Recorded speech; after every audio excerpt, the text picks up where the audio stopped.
Euro കപ്പിൽ group ഘട്ടത്തിലെ രണ്ടാം റൗണ്ട് മത്സരങ്ങൾ പുരോഗമിക്കുകയാണ്. 18 മത്സരങ്ങൾ പൂർത്തിയായപ്പോൾ ആതിഥേയരായ ജർമ്മനിയും മുൻ ചാമ്പ്യന്മാരായ സ്പെയിനും മാത്രമാണ് പ്രീ ക്വാർട്ടറിൽ സ്ഥാനം ഉറപ്പാക്കിയത്. 18 കളിയിൽ ആകെ പിറന്നത് 47 ഗോൾ. ഓരോ മത്സരത്തിലും 2.61 ഗോളാണ് പിറക്കുന്നത്. എന്നാൽ ഇതിലെ രസകരമായ കാര്യം ഗോൾ വേട്ടക്കാരിൽ മുന്നിൽ നിൽക്കുന്നത് ആരെന്നറിയുമ്പോഴാണ്. സെൽഫ് ഗോളാണ് ഈ യൂറോ കപ്പിലെ താരം.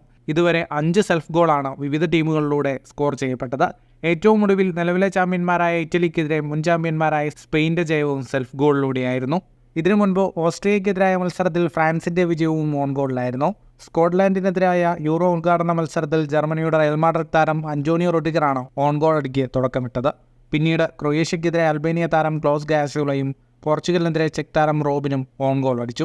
ഗോൾ സ്കോറർമാരിൽ മുന്നിൽ ജർമ്മനിയുടെ ജമാൽ മുസിയാലയാണ്. 2 കളിയിലും ഓരോ ഗോൾ നേടിയ മുസിയാല ടോപ്പ് സ്കോറർമാരിൽ 1-ാം സ്ഥാനത്ത് നിൽക്കുന്നു. 2 ഗോൾ നേടിയ ഏകതാരവും മുസിയാലയാണ്. എന്നാൽ 18 കളിയിൽ 5 സെൽഫ് ഗോൾ പിറന്നതിൻ്റെ ഞെട്ടലിലാണ് ഫുട്ബോൾ ലോകം.